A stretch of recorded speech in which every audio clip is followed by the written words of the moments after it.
வணக்கம் நண்பர்களே, இன்றைக்கி வாங்க ஜெயாஸ் கிச்சனில் நம்ம ரோட்டு கடைகளில் கிடைக்கிற மாதிரி மசால் பூரி வீட்லேயே எப்படி பண்ணலான்னு பார்க்கலாங்க. இதோட நான் பானிபூரியும் செஞ்சு காட்ட போகிறேன்.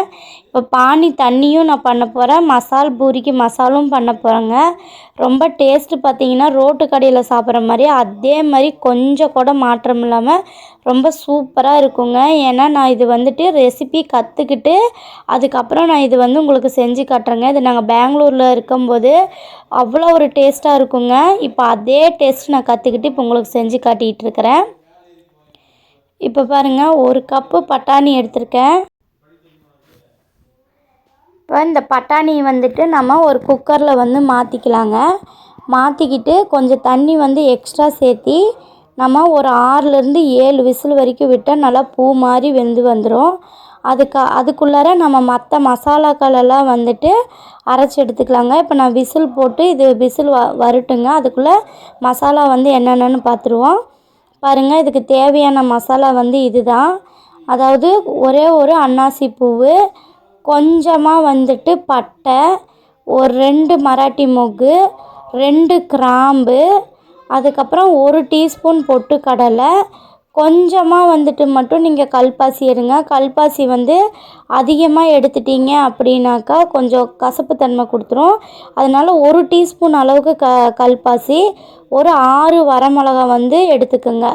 எடுத்துகிட்டு இந்த பக்கம் பாருங்கள், நான் தேங்காய் ஒரு 1/4 மூடி அளவுக்கு எடுத்து இந்த மாதிரி கட் பண்ணி வச்சுருக்கேன். தேங்காய் 1/4 மூடி எடுத்துகிட்டு இன்னும் ஒரு 4 பொருள் சேர்த்திக்கலாங்க. புதினா, கொத்தமல்லி நல்லா ஒவ்வொரு கை எடுத்துக்கோங்க.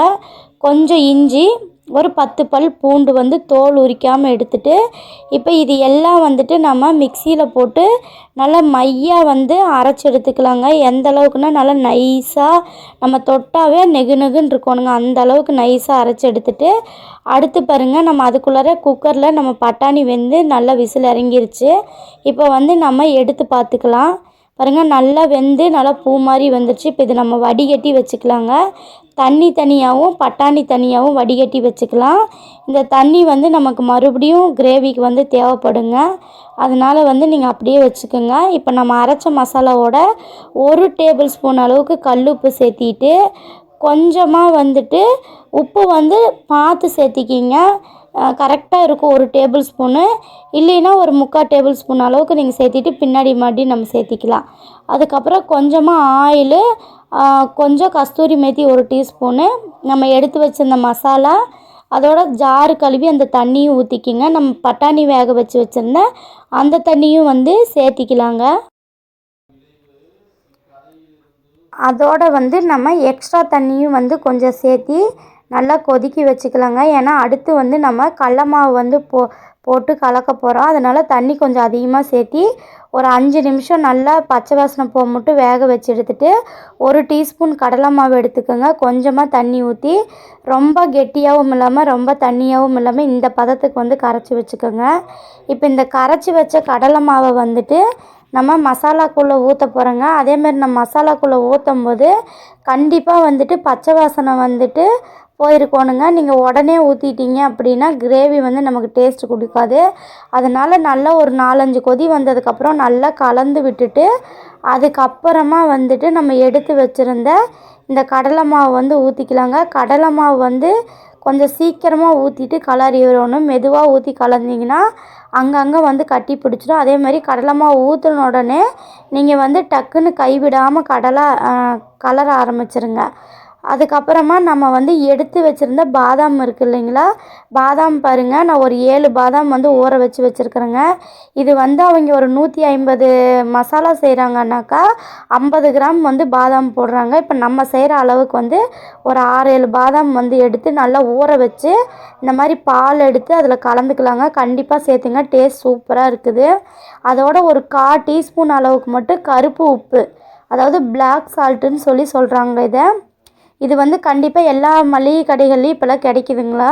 இந்த பிளாக் சால்ட்டும் வாங்கிட்டு நல்லா அந்த கிரேவியோடு கலந்து விட்டு ஒரு 2 நிமிஷம் கொதி வந்ததுக்கப்புறம் நீங்கள் இறக்கிட்டீங்க அப்படின்னாக்கா சூப்பரான உங்களுக்கு மசால் ரெடி ஆயிருங்க. உண்மையாலுமே சொல்கிறேன், நம்ம ரோட்டு கடையில் சாப்பிட்ற அதே டேஸ்ட்டு அப்படியே இருந்துச்சுங்க.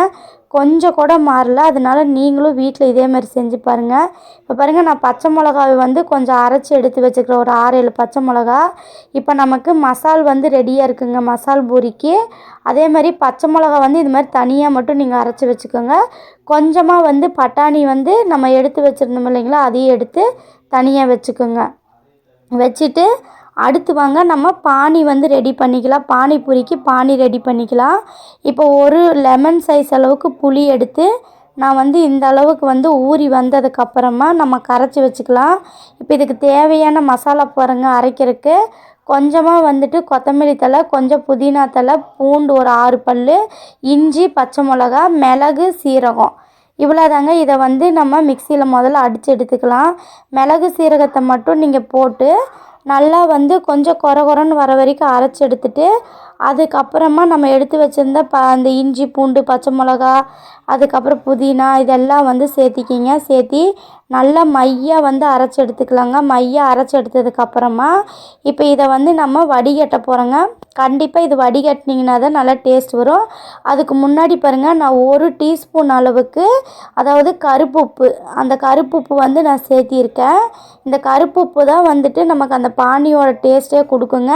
நம்ம நார்மலான கல் உப்போ தூள் உப்போ போட்டிங்கன்னா டேஸ்ட் வந்து கண்டிப்பாக கொடுக்காது. அதனால் இந்த கருப்பு உப்பு வந்து அதாவது பிளாக் சால்ட் அப்படிங்கிறத வந்து சேர்த்திக்கிங்க. சேர்த்திட்டு 1 டீஸ்பூன் சேர்த்திட்டு நான் பாருங்கள் புளி வந்து கரைச்சி வச்சுருக்கேன். இந்த புளியும் வந்து சேர்த்திக்கிங்க. இந்த புளி தண்ணி வந்து அதோடு சேர்த்தி இதோடையே வந்துட்டு இன்னும் கொஞ்சம் எக்ஸ்ட்ரா இன்னும் ஒரு 1/4 லிட்டர் அளவுக்கு நீங்கள் 1/4 லிட்டர் அளவுக்கு தண்ணியை சேர்த்திக்கிங்க. நல்லா கரைச்சி விட்டுட்டு தண்ணியை சேர்த்திட்டு இப்போ பாருங்கள், நம்ம அரைச்சி வச்ச அந்த மசாலாலையும் வந்து தண்ணியை சேர்த்தி நல்லா வடிகட்டி எடுத்துக்கலாம். அதில் வந்து நமக்கு அந்த ஜூஸ் மட்டும்தான் தேவைப்படுங்க. அந்த எக்ஸ்ட்ரா இருக்கிற இதெல்லாம் வந்து நமக்கு வேண்டாம். இப்போ இந்த ஜூஸ் எடுத்து நம்ம வந்துட்டு ஆல்ரெடி புளி தண்ணி கரைச்சி வச்சுருந்தோம் இல்லைங்களா, அதில் ஊற்றிட்டு நமக்கு எவ்வளோ தண்ணி வேணுமோ அவ்வளோ தண்ணி எக்ஸ்ட்ரா வந்து இப்போ நான் ஒரு 1 லிட்டர் அளவுக்கு கலக்கியிருக்கிறேங்க. இந்த 1 லிட்டருக்கு வந்து நமக்கு 1 ஸ்பூன் அளவுக்கு அந்த கருப்பு உப்பு கரெக்டாக இருந்துச்சு. டேஸ்ட் எல்லாமே சூப்பராக இருந்துச்சுங்க. இப்போ பாருங்கள், எல்லாமே நமக்கு ரெடியாக இருக்குது. பானிபூரிக்கு பானி ரெடி, மசால் பூரிக்கு மசாலும் ரெடிங்க. இந்த கேரட்டும் வெங்காயத்தையும் நான் எக்ஸ்ட்ரா கட் பண்ணி வச்சுருக்கிறேங்க. இதோடையே வந்துட்டு கொஞ்சமாக மிக்சர் எடுத்து வச்சுக்கோங்க. இவ்வளோதாங்க. இப்போ வாங்க அடுத்து நம்ம ஃபஸ்ட்டு மசால் பூரி பண்ணிடுவோம். மசால் பூரி பண்ணுறதுக்கு பாருங்கள், நான் வந்து இந்த மசால் பூரி வந்து உடச்சி போட்டுட்டு அது மேலே வந்து நான் பச்சை மிளகா போட்டிருக்கேங்க. இந்த பூரி வந்து கடையிலேருந்தே வாங்கி நான் பொரித்து வச்சுருக்கிறேங்க வீட்டில். நீங்களும் கடைகளில் இப்போல்லாம் கிடைக்கிது, அதை வாங்கி பொரிச்சிட்டு இதே மாதிரி செஞ்சுட்டு மேலே பட்டாணி வந்து சேர்த்திட்டு நம்ம செஞ்சு வச்சுருந்த கிரேவியை வந்து மேலே சேர்த்துங்க. சேர்த்திட்டு இதுக்கு மேலே கொஞ்சமாக வந்து வெங்காயத்தை வந்து தூவி விடுங்க. அது மேலேயே வந்துட்டு கேரட்டையும் வந்துட்டு நல்லா தூவி விடுங்க.